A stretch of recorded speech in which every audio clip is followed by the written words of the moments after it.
All right. All right. Well, I understand there's some technical difficulties on the IPS side, but not on my side. So it's a great honor and it's a privilege and a pleasure to be with everybody.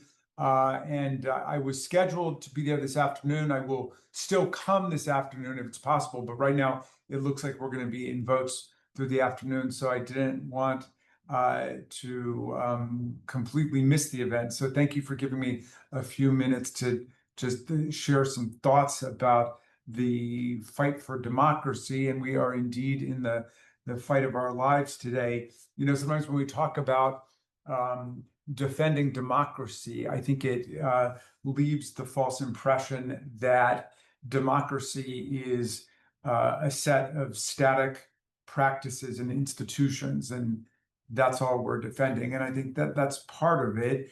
But of course, people at IPS know that democracy is always a project unfolding.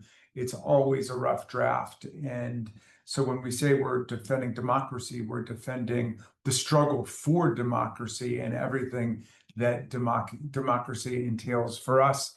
I looked at the front page of the Post a few minutes ago. The White House is pushing to obtain voter data and access to voter machines across the country at the same time that the Texas legislature is going to be reconvening on Monday to more extremely gerrymander the congressional districts in the state, to be followed probably by Ohio and Florida in that same effort. So the right-wing campaign to strangulate the voting power of the American majority continues. So when we talk about defending and expanding democracy, we're talking about a constitutional amendment guaranteeing the right to vote. So we're not constantly playing catch up against all of these voter suppression and voter repression strategies and all of the gimmicks and schemes that they cook up in order to steal elections away from the Democratic majority. We're also talking about expanding democracy in other ways. One of the critical mechanisms for expansion of strong democracy in America has been through statehood admissions.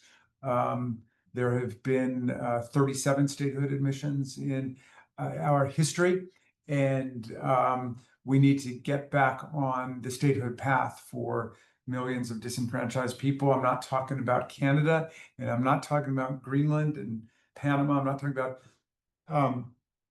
any other independent nation carving those up as Donald Trump is fantasizing. I'm talking about the people of Washington, D.C. I'm talking about the people of Puerto Rico. In Washington, we've got 713,000 tax-paying draftable citizens who live under the thumb of Congress. And of course, Donald Trump is continuing to talk about just imposing unilateral police state control, essentially, over the District of Columbia, which is not dear to his heart since people voted, I think, 90% against him in Washington, D.C. But D.C. Deserves the right to be a state and has petitioned for statehood. It was my honor in I think it was the 116th and 117th Congresses to be the floor leader for D.C. statehood in the House, and it's passed twice on the House side, which is a big historic breakthrough. It's not been taken up in the Senate.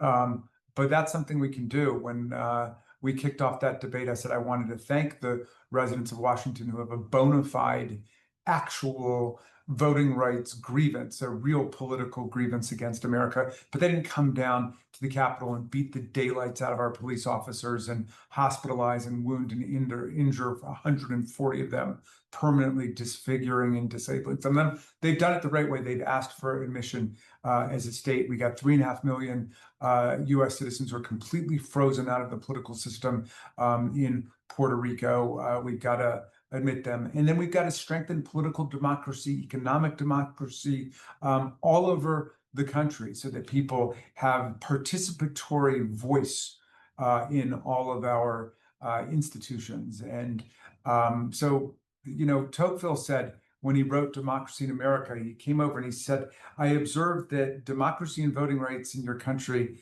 are either shrinking and shriveling away or they're growing and they're expanding. And we've got to get democracy back on the growth track in America.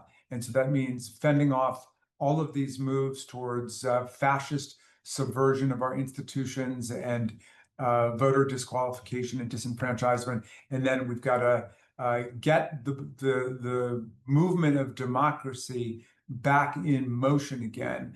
And so we've got to win back the Congress and the White House and turn this thing around and make sure that we can put our government on the side of the people and make an instrument again for social progress and strong democracy and freedom here and all over the world. So anyway, I hope I do get to see you guys later, but I'm just, getting this little plug in the event that I don't. And I salute all of the young people there, all of the people there for fighting during this time of just titanic opposition between the forces of freedom and democracy and the forces of authoritarianism and oppression. And I yield back to you, Tope, and thank you for having me.